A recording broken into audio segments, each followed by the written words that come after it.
There are moments in statecraft when a country does not escalate, it enforces. Operation Ghazab Lil Haq represents one such moment in Pakistan's security trajectory. Following what Islamabad described as unprovoked aggression from across the Afghan border, Pakistan initiated coordinated ground and air operations in Afghanistan's Nangarhar province. According to security sources, the Pakistan Air Force targeted and destroyed brigade and battalion-level headquarters associated with Taliban military infrastructure. This was not framed as retaliation, it was framed as enforcement of sovereignty, enforcement of deterrence, enforcement of a principle that no state can allow its territory to be used against another. We often treat sovereignty as a diplomatic term, something invoked in speeches and communiques. But sovereignty, in practical terms, is about territorial control and threat prevention. For years, Pakistan has raised concerns regarding cross-border militant sanctuaries operating from Afghan soil. Diplomatic channels were pursued, intelligence coordination mechanisms were attempted, public warnings were also issued. But when cross-border destabilization persists, patience becomes vulnerability.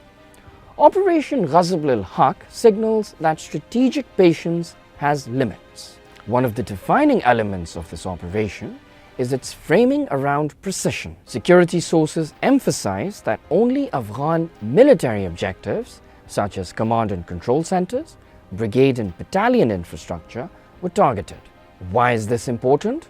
Because in the 21st century, military action is judged not only by firepower, but by proportionality. International humanitarian law demands necessity and distinction. Excessive force erodes legitimacy. Indiscriminate action invites isolation. Pakistan's messaging has therefore been disciplined. No regime change ambition, no territorial claims, no open-ended campaign language.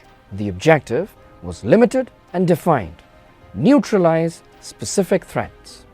This reflects institutional evolution because over the past decade, Pakistan's security doctrine has shifted from reactive counter-terrorism to structured deterrence.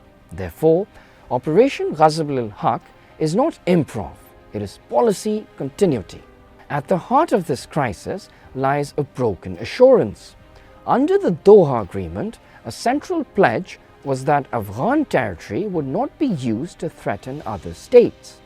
That commitment was foundational to the Taliban's quest for international legitimacy. If cross-border destabilization continues, that commitment becomes hollow. Pakistan's position rests on a core principle of international order. No state can permit sustained security threats from across an internationally recognized boundary. Operation Ghazab Lil Haq, therefore, is not simply tactical, it is declarative.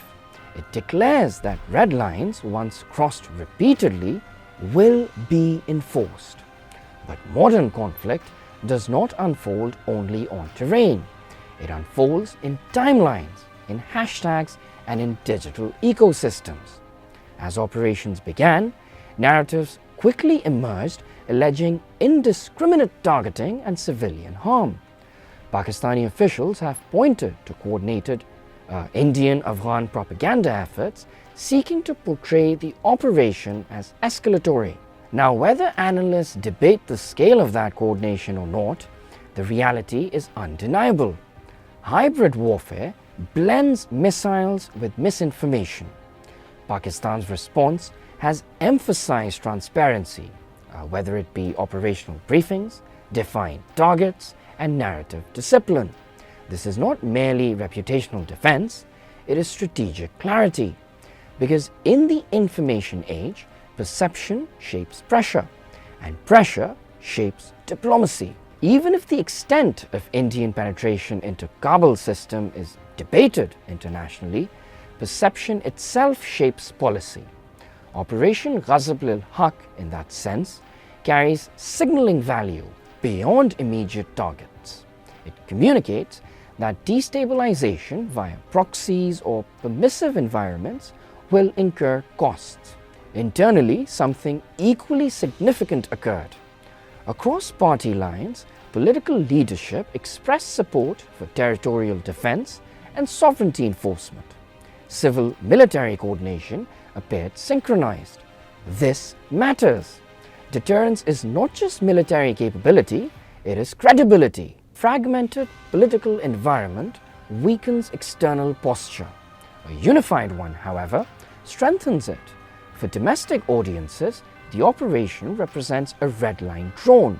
For international observers, it reflects institutional coherence during crisis, not policy drift. But calibrated enforcement carries risk. Cross-border operations can escalate unintentionally. Retaliatory cycles can deepen instability. Diplomatic space can shrink. Afghanistan remains economically fragile and diplomatically isolated. Sustained confrontation could destabilize an already volatile frontier. So the operation walks a narrow line, assertive enough to deter, restrained enough to avoid regional conflagration. This is the paradox of modern deterrence. If you do nothing, threats multiply. If you overreact, isolation follows. Operation Ghazab Lil Haq attempts to occupy the space in between. Ultimately, this moment is not just about Pakistan and Afghanistan. It is about how states enforce sovereignty in a hybrid era, where threats are deniable, borders are porous, and narratives travel faster than facts. It is about whether commitments under the agreements like the Doha Accord are operational realities or diplomatic symbolism. And it is about credibility, because in geopolitics, red lines that are not enforced cease to exist.